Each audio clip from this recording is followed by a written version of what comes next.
আসসালামু আলাইকুম। আপনি দেখছেন আমাদের বিশেষ প্রতিবেদন। বাংলাদেশের ইতিহাসে সবচেয়ে দীর্ঘ প্রতীক্ষার অবসান ঘটতে চলেছে।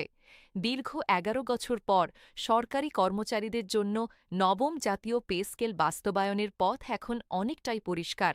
অর্থ মন্ত্রণালয় সূত্রে নিশ্চিত হওয়া গেছে, আগামী ১ জুলাই থেকে নতুন বেতন কাঠামোর প্রথম ধাপ কার্যকর হতে পারে। আজকের এই বিশেষ প্রতিবেদনে আমরা তুলে ধরব সর্বশেষ কী সিদ্ধান্ত হল, বেতন কতটা বাড়বে, কে বেশি পাবেন এবং সবচেয়ে বড় প্রশ্ন, এই পে স্কেল কি আদৌ টেকসই হবে। ঢাকা, ৫ই মে ২০২৬। দীর্ঘ ১ দশকেরও বেশি সময় অপেক্ষার পর অবশেষে সরকারি কর্মকর্তা ও কর্মচারীদের জন্য নবম পে স্কেল বাস্তবায়নের জোরালো সম্ভাবনা তৈরি হয়েছে। ৩টি বেতন কমিশনের সুপারিশ পর্যালোচনার পর পুনর্গঠিত কমিটি ধাপে ধাপে এই নতুন বেতন কাঠামো চালুর প্রস্তাব দিয়েছে।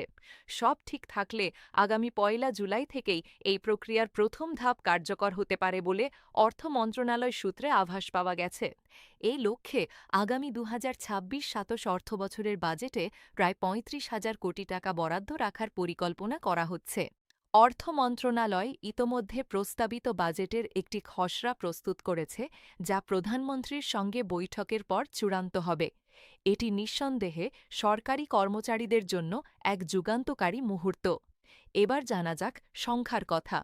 বর্তমান অষ্টম পে স্কেল অনুযায়ী প্লে বোতাম সর্বনিম্ন মূল বেতন ৮,২৫০ টাকা, প্লে বোতাম সর্বোচ্চ মূল বেতন ৭৮,০০০ টাকা।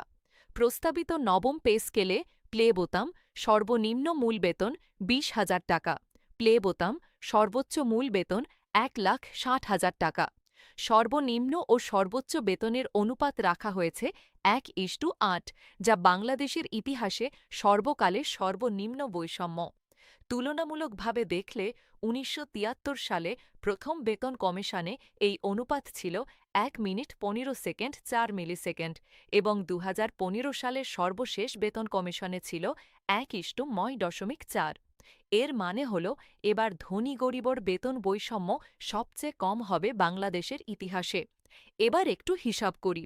২০তম গ্রেডের কর্মচারীর এখন মূল বেতন ৮,২৫০ টাকা।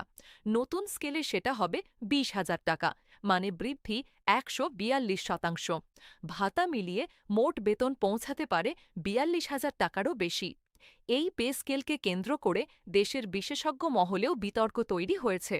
একদিকে অর্থনীতিবিদরা বলছেন, বেতন বৃদ্ধি ইতিবাচক, তবে সরকারের আর্থিক সক্ষমতার সাথে সামঞ্জস্য রেখে করতে হবে।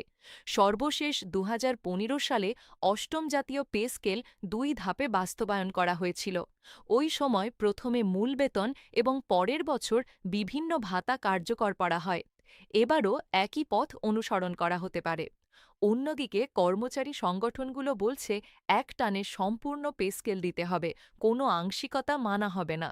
দুই পক্ষের এই টানাপড়েনের মাঝে সব নজর এখন ১১ জুনের বাজেট ঘোষণার দিকে। দেশজুড়ে ২২ লাখ সরকারি কর্মচারীর মনে এই মুহূর্তে একটাই প্রশ্ন, এবার কি সত্যিই হবে?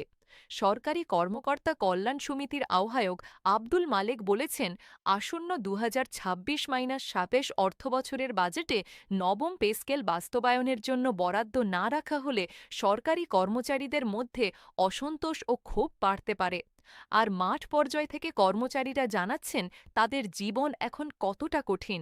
একজন প্রাথমিক বিদ্যালয়ের শিক্ষক বলেছেন, মাসের ১৫ তারিখের পর ঘরে চাল কিনতে পারি না, ধার করে মাস চলায়। একজন অফিস সহকারী বলেছেন, স্ত্রীর চিকিৎসার টাকা নেই, ছেলের বেতন বাকি। এই বেতনে মানুষের মতো বাঁচা যায় না।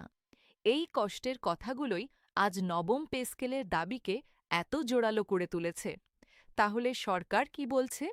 অর্থ মন্ত্রণালয়ের তথ্য অনুযায়ী বর্তমান বাজার দর, জীবনযাত্রার ব্যয় এবং মুদ্রাস্ফীতির সঙ্গে সামঞ্জস্য রেখে সরকারি কর্মচারীদের বেতন কাঠামো পুনর্গঠনের লক্ষ্যে গঠিত কমিটি তাদের প্রস্তাবনা জমা দিয়েছে। আগামী জুলাই থেকে প্রথম ধাপ হিসাবে মূল বেতন বৃদ্ধির বিষয়টি কার্যকর হতে পারে। আসন্ন ২০২৬-২৭ অর্থবছরের বাজেটে এর জন্য বিশেষ বরাদ্দ রাখার নীতিগত সিদ্ধান্ত গৃহীত হয়েছে। একই সঙ্গে প্রথম ধাপেই মূল বেতন বাড়ানোর পরিকল্পনা রয়েছে বলে জানা গেছে। সরকারের এই বক্তব্য কর্মচারীদের মনে নতুন আশার আলো জ্বালিয়েছে। তবে মনে রাখতে হবে, এখনও চূড়ান্ত গেজেট প্রকাশ হয়নি। 11 জুনের বাজেটই হবে আসল পরীক্ষা। এবার একটু বিশ্লেষণ করা যাক। নবম পে স্কেল কি আসলেই সম্ভব? পক্ষে যুক্তি: প্রথমত, কমিশনের সুপারিশ জমা পড়েছে। দ্বিতীয়ত, সচিব কমিটি পর্যালোচনা সম্পন্ন করেছে। তৃতীয়ত, বাজেটে বরাদ্দ রাখার নীতিগত সিদ্ধান্ত হয়েছে। চতুর্থত, অর্থ মন্ত্রণালয় নিজেই 1 জুলাইয়ের কথা বলেছে। বিপক্ষে যুক্তি: রাজস্ব আহরণ কম হওয়া এবং মধ্যপ্রাচ্য সংকটের কারণে জ্বালানির মূল্যবৃদ্ধির প্রভাব বিবেচনায় আগে একবার বাস্তবায়ন পিছিয়ে দেওয়া হয়েছিল। সব মিলিয়ে বলা যায়, সম্ভাবনা এবার সত্যিই উজ্জ্বল। কিন্তু শেষ কথা বলবে 11 জুনের বাজেট। দর্শক বন্ধুরা, নবম পে স্কেল শুধু একটি বেতন বৃদ্ধির গল্প নয়, এটি বাংলাদেশের 22 লাখ সরকারি কর্মচারী এবং তাদের পরিবারের মর্যাদার লড়াই। যারা প্রতিদিন ভোরবেলা ঘুম থেকে উঠে দেশ চালান, তারা যাতে সম্মানের সাথে বাঁচতে পারেন, সেটাই এই পে স্কেলের মূল লক্ষ্য।